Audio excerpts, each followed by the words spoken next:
Broadcasting from the business capital of the world, this is the Podcast Business News Network. And we are so excited to have our next guest joining us today, Dora Kurimay. Welcome to the show. How are you, darling? I'm doing well. Thank you. How are you? I'm doing great. Thank you so much. Hope you had a good holiday. If you celebrate Easter or Passover, whatever it is, glad to have you here on this beautiful Monday afternoon. Happy afternoon, officially, everyone. So, Dora Kurimay, again, that's also your website, right? We should point that out right off the top. DoraKurimay.com. And you're a New York based company that offers so much as far as coaching services to so many people. So, I'll have you introduce yourself if you don't mind. Thank you for the introduction. Yes, my name is Dora Kurimay, and I'm based in New York. And Dora Kurimay Inc. is a New York-based company that offers coaching services. And I work with athletes, professional teams, and anyone who seeks fulfillment and well-being in their mind, body, and spirit. Beautiful. And now you are from the New York City area, correct? Correct. And could I find Yes. out a little bit more about you? I think it's important to discuss how you got here. Tell me a little bit about yourself, where you grew up, and when did you become a coach and why? Yes, so I grew up in Hungary, in Budapest, and I moved to the US in 2006. And I moved to the US to study for my master's degree in sports psychology, and I lived in California. So I have my master's degree in sports psychology, and previously I also got another master's degree in psychology, but I got that master's degree in Hungary, Budapest. So I lived in California, and that was the main reason why I moved to the US, because I got a scholarship, and I was really passionate about sports psychology. And why I was studying sports psychology, I also used these skills on myself, and I started playing again table tennis in California because I had a long break because I transitioned in psychology in Hungary, and yeah, my focus was on studying, so I didn't Yeah. play. And when I came to the US, I started playing again and use all the skills on myself as well. I wanted to test those skills, and they worked really well. So that was the reason why I moved to the US.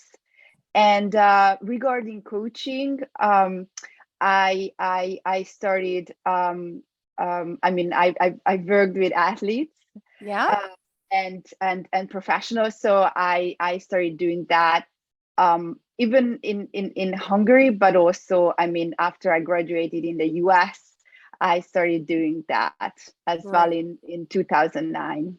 Now, your Yes. training programs really are designed to reduce stress, successfully manage internal and life balance, and maximize performance. So, you're a mental performance coach, the chair of the USA Table Tennis Diversity, Equity, Inclusion Committee. That's a big part of you. You were ranked top 10 in the US, top 10 in Europe under age 18. So, you are a champion in this sport. My goodness. And you were on the national team in your country, right, for 6 years. So, wow. So you're mostly working with athletes, but also individuals, not just athletes, right? Yeah, so I work professionals as well. So these skills can be applied for everyone. That's a good thing. And I help everyone to increase their mental skills. And it doesn't matter if someone is an athlete or a professional. They can it's a universal phenomenon, and it helps for everyone, Okay, now, basically. now before we get into what can sports psychology do for your performance, I know we're going to discuss that today. Tell me a little about you as a writer as well, and about the publishing, about Get Your Game Face On. Tell us. Yeah, so I published a couple of books. The first one was Get Your Game Face On. It was about how to create routines between points, because it's really important, not just what you do during the sport activities, but also what you do basically between the points, because it's really preparing you to able to do well at the next during the next point. So this book is about how you can create these routines, but these routines can be applied as well, how I said, not just in sports, in everyday life as well.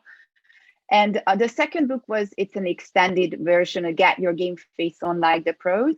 It also includes not just how you can create those routines, but also in the long term, it's also important that what you do outside of sport or work as well, because it's affecting your performance. So it's also this book also offers life skills and principles that's very important in your life, and also it's affecting your performance. And the last book is the most recent book, is My Stories of Mental Toughness on and off the tables, on and off the table. I included 12 life lessons, hard life lessons that I went through, and also I included my learning experiences, because everyone learns through stories way more. And I was never good at storytelling, so I really wanted to share my stories that people can relate to and also apply in their life as well. Fantastic. Well, thank you. It's a pleasure having you here. So let's talk a little bit about your sports psychology and what that could do for someone's performance. I know mental coaching is something that you're big into, especially for the athletes. Yeah. So how I said, it's about performance coaching. So anyone can benefit from it, and it's about improving abilities by teaching mental skills for athletes. And it's really about the highlight. It's on identifying strengths and breaking through mental barriers to maximize performance. And when I work with anyone, I help them to cope with stress better and perform under pressure. I also help to create goals and also reach those goals. And also I help in general to increase self-confidence, and also just to be consistent in general at sport and life better, and also help to increase concentration and focusing skills, and just to have to have a greater well-being as well, and basically increase performance through different techniques. Great. So you help them identify their strengths and break through their mental barriers, as you say, to really maximize that performance. But you say sports psychology won't just help you deal with the problems or issues, it'll help you learn more about how you could be in the best psychological state of mind. And what does self-talk have to do with this? That's a very good question. So, so everyone has like 10,000 thoughts every day, and it's very important those thoughts are positive ones and not negative ones, because affecting what you say to yourself, Yeah. and also what you say out loud as well. It's affecting your performance. So you want to be your best friend and create positive emotions. Otherwise, it's really affecting your mood, your performance, and well-being as well. So it's very important to identify your thoughts, and just to know what situations can be negative on yourself and in general. Perfect.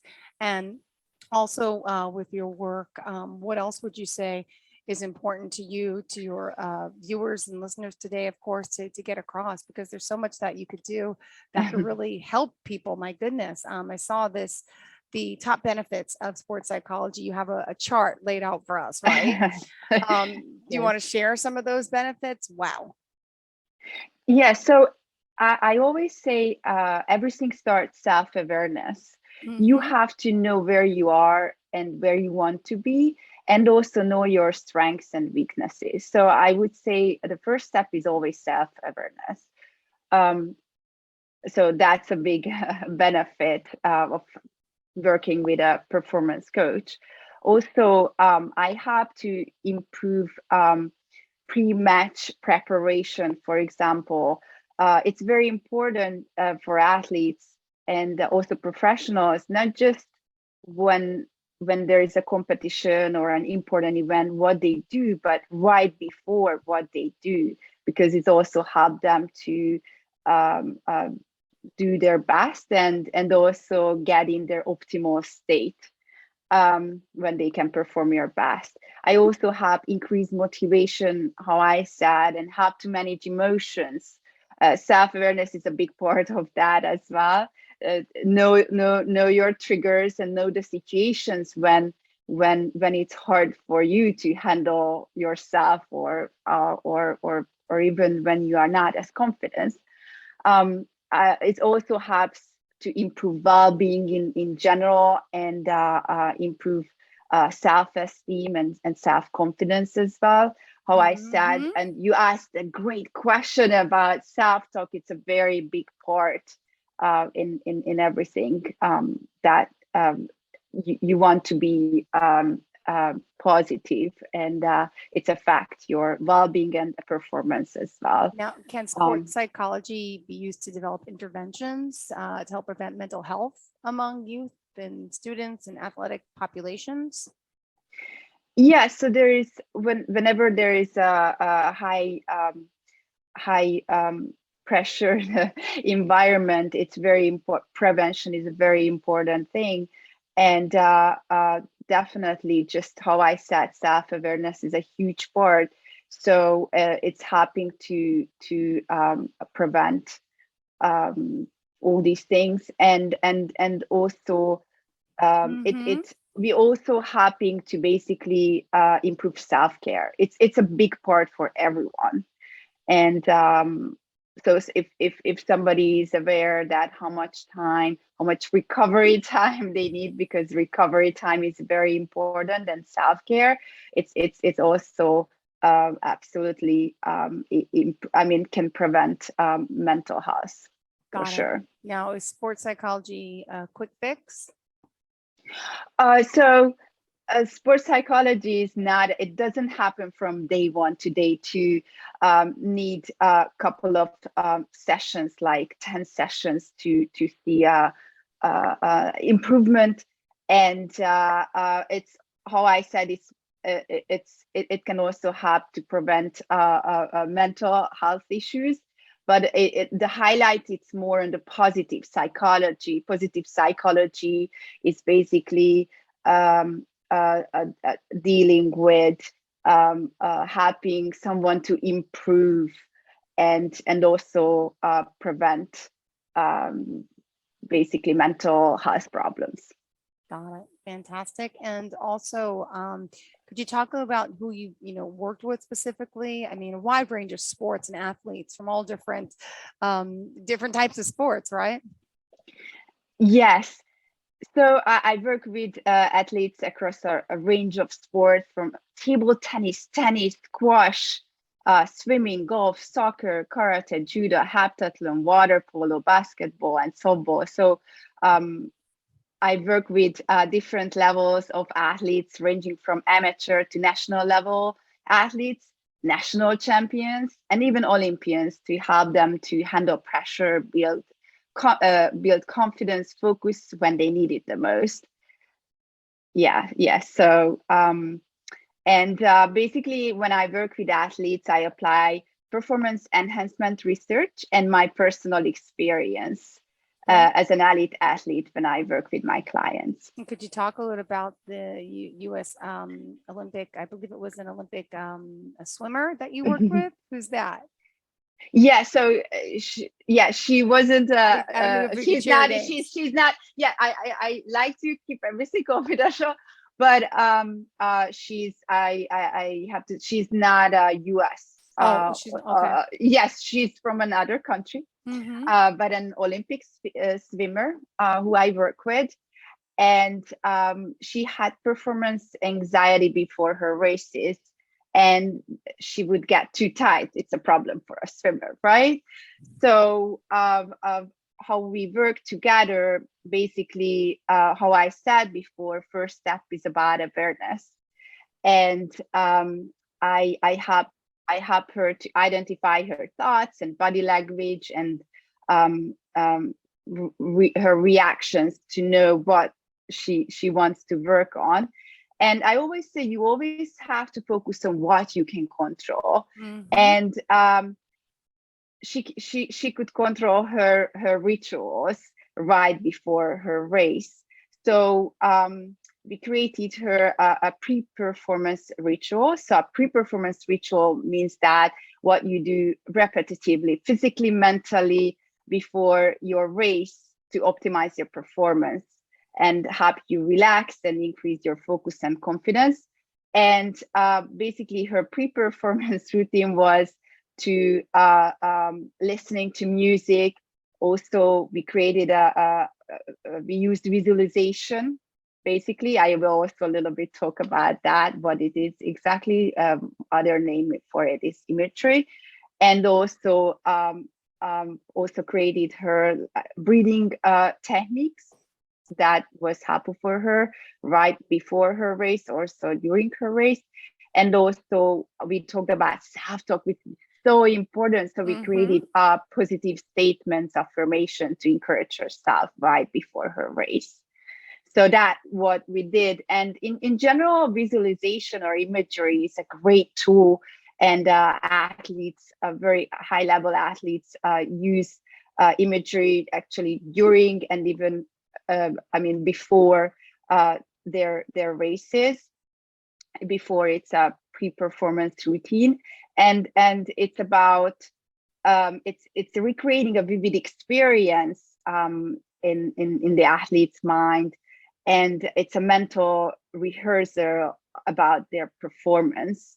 And usually what I ask to do is recall their best performance and see themselves performing their best performance, so they can see themselves. They can, in this case, they can like swimming, they can feel their strokes, they can feel how they feel, and they feel energetic, confident.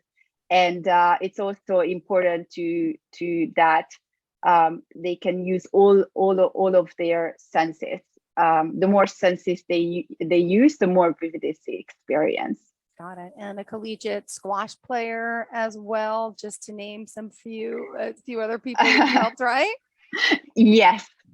And what would you say the difference with mental performance, mental skills, mental toughness in training are? So this is also a very good question.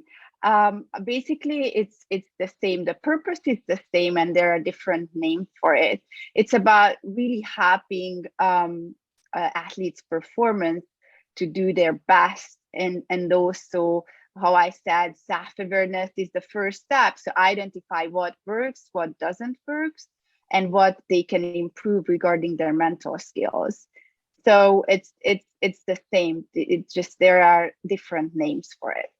Got it. And is a mental performance coach considered a mental health professional? So no, a mental performance coach is not a mental health professional. And if there are any issues that it exceeds the mental performance coach expertise, we make referral client, we make referrals to other professionals. So for example, if it's depression or more, deeper issues, we have to connect with the athletes, the professionals who can help them with these issues, basically. And I mean, some people misconception is that this is only for elite professionals. That's not true, right? Oh, sorry, could you repeat this again? Mental health coaching, they think it's just for elite athletes. Oh, not yes. True, right? Common misconception. Yes, it's absolutely a misconception. So it basically performance coaching is good for all level of athletes, and or the how I said, that's why it's good for any professionals, because basically these are universal phenomena. The principles are universal phenomena, and it can be applied for anyone, and the goal is to create also a growth mindset. That means that everyone can be better. So it's really the highlight, it's on the improvement part, and everyone can improve regardless from their level. Good to know. Thank you for clarifying that. And also, let's talk a little about the age of mental coaching. What age is maybe a good time to start with this process? I would say the earliest is 10 or 12 year old, but it's depends on the athlete as well. But before, I mean, it can be, I would say that's the right earlier stage that I would recommend to start. But there are also different views on that, but that's my I like to keep that age to start Got it. working with it. And, could you just tell us a little bit about the difference with the coaching aspect compared to psychotherapy? Yeah, so I got this question many times. Oh, are you doing therapy? So I think it's very important to differentiate these things. And also in the US, I think therapy can means different to different people, just into the public in general. So a psychotherapist is dealing with deeper issues such as depression, or it can be PTSD, while coaches more they are not treating depression or any mental illnesses. So it's very important to highlight this. Also, it's important to highlight that coaching is more focusing on achieving the future goals, while psychotherapy has focusing more on the past and the present. So basically helping the clients to really process what happened in the past, that it's still affecting them. And coaching is more about on getting you where you want to be. So it has a present and a future focus. And also it's important to mention that coaching is typically not covered by health insurance. I also got these questions. This question. So why psychotherapy usually covered by health insurance, and also just an interesting fact also that psychotherapist license usually also based on the state. Why if somebody is a coach, so they are basically have to, whatever state there is a psychotherapist, they have to do the exam there, and they cannot work with other patients outside of the state. And a performance coach basically can work anywhere. So the system is different. Yes. All right. Great. Good to know. Also, I wanted to point out another thing in your notes to talk about, how long does it normally take to see an improvement? And I know I know clearly you believe in confidentiality, which is a great thing. And just to find out more about the sessions, how long they cost, how often you meet, how long they last. Any of those basic information I think would be important for, I think, our listeners to know they can benefit from. Yeah, so I recommend minimum 6-10 sessions. It really depends on the client. So I recommend usually have, how I said, 6-10 sessions, and even 20, and after it can be more just a check-in with the clients. But they can see even improvement after a couple of sessions. It's really depend on why they want to, what they want to work on and what's the issue. and I meet athletes and professionals once a week, and it happens through Zoom or Skype, and basically one session lasts 50 minutes, and I also usually give them some homework for application. That's how I work. And regarding the prices, I mean, I usually say, because it also depends if I'm working with varies. individuals Mhm. and teams, they can reach out to me, and yes, we can have a Group rates. conversation And about. how often Yes. do you really meet? Is it once a week? Yes, once a Okay. week.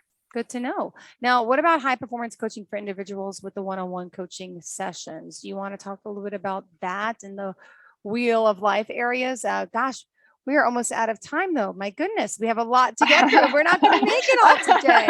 I'm so sorry. It's okay. We can talk about it next time. That's Perfect. a very great topic to talk about. And it's basically about how I said, I work with athletes and professionals, and all these concepts can be applied for professionals as well. So we can talk about it next time. Perfect. So let's close out today. Let's sum up, the best forms of contact for you. How can we reach out to you if someone is interested in your coaching services? So my email address is dora@dorakurimay.com. I also have my website, which is www.dorakurimay.com. And my phone number is 347-849-1563. Perfect. Well, thank you for being here, for joining us, for enlightening us and talking all about your services and what you do. It's a pleasure to have you here on the show, knowing that you're such an athlete, a table tennis professional and champion. So awesome, really. Dora, you're a sweetheart. Thank you again. And I hope you enjoy your week. Thank you so much. And we'll talk next week again. Have a great day. And same to everyone else out there. We'll be right back with more after the break. Please don't go anywhere. All right. Thank you. Thank you. Are you looking for even more of the podcasts and hosts that you love? The Podcast Business News Network is proud to announce that you can now listen live on the MyTuner Radio and online Radio Box apps for iOS, Android, and the Amazon App Store. Or check us out online. Search for Business News Network on mytuner-radio.com, or search Podcast Business News Network on onlineradiobox.com/US so you don't miss a minute of the action.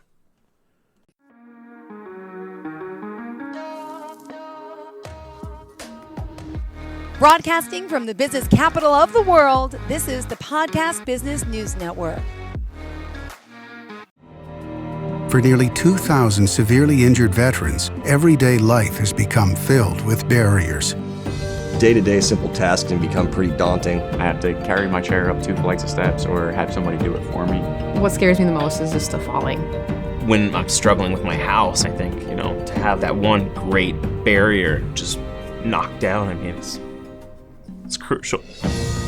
Home for Our Troops is a wonderful nonprofit that builds a mortgage-free, fully adaptive, handicap-accessible house. And there's no catch. It'll be our very first home that we've ever owned. This is a game changer. This is where your life begins again.